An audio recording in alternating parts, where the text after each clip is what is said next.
oh, hey, I'm getting ready to go out and explore nature and see what I can discover.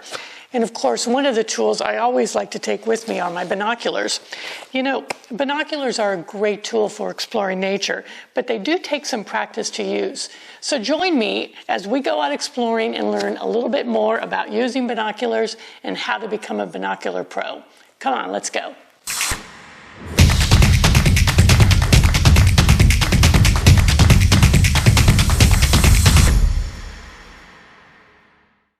When I'm out in nature, I generally have my camera with my long telephoto lens with me.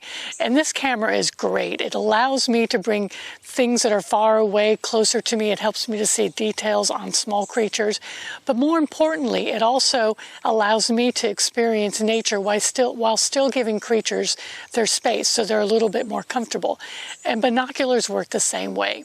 Now let me say, I've been shooting with my camera for several years. And I'm really good at lifting my camera up and finding creatures right away.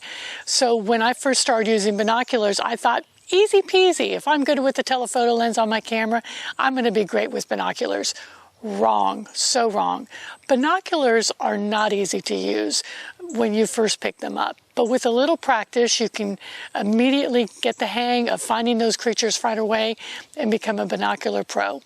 So let's talk more about binoculars and what you need to do to use these really great tools. So let's start by talking about the different parts of a binocular. Of course, you have your front lens and you have your eyepieces. This part goes against your eyes. And when you first use binoculars, you're going to want to adjust them. You can move them up and down, and this will allow you to adjust the distance between the eyepieces to fit your face. So you need to put them up to your face and just adjust them until they fit comfortably, and you can see out of both lenses equally.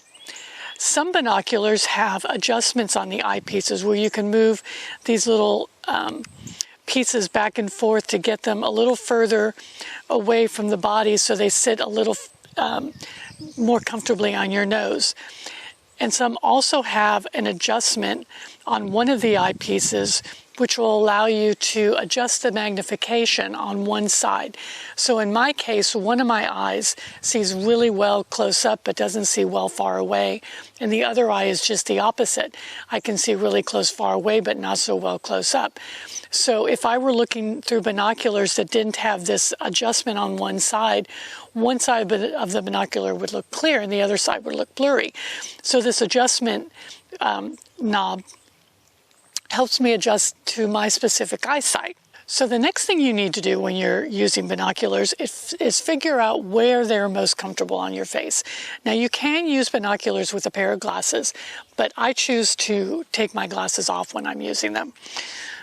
So you put your binoculars up to your eyes, and you don't want to push them directly onto your eyes. You want to pull them a little forward so they're resting on the bridge of your nose a little bit more, and just move them around up and back until you can see through the entire round portion of the binoculars. If you push them too close, you're going to get black around the edges. And if they're too far away, again, you'll get black around the edges or to one side. So just move them around until you find that they're comfortable. And then you use the focusing ring here to help bring whatever you're looking at into focus.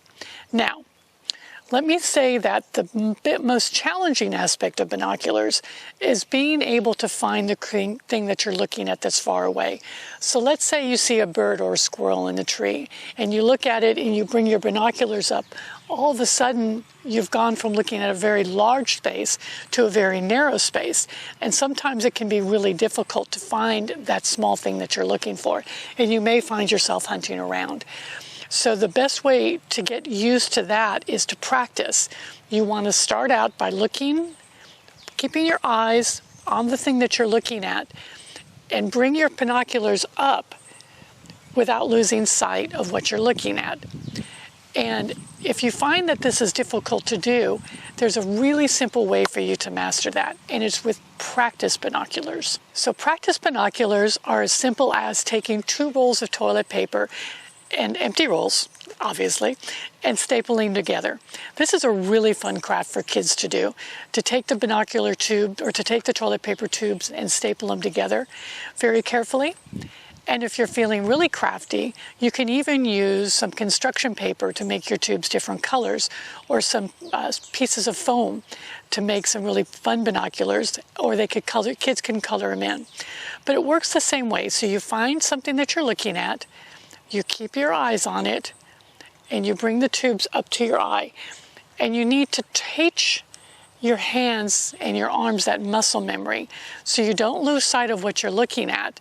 And you bring the tubes up, and whatever you're looking at is going to be in the center. And just really practice that hand-eye coordination. And so when you move to regular binoculars, it'll make it a lot easier for you to find what you're looking at. Another trick that I also do is, if I know that I'm going to be looking at a tree or a bush and I see some activity there, I'll bring the binoculars up and I'll just pre-focus them on that area. And so when I see some movement that's in there, it's a little easier to find because your binoculars are already in focus. Then you only need to focus them a little bit. And then the very last tip with binoculars is, when you're storing them, to always remember to put the lens caps on and to keep them stored in your case. This glass, you want to make sure that it doesn't get scratched, and the best way to do that is to keep them covered. So I hope I've taught you a little bit more about what you can do to become better at using binoculars.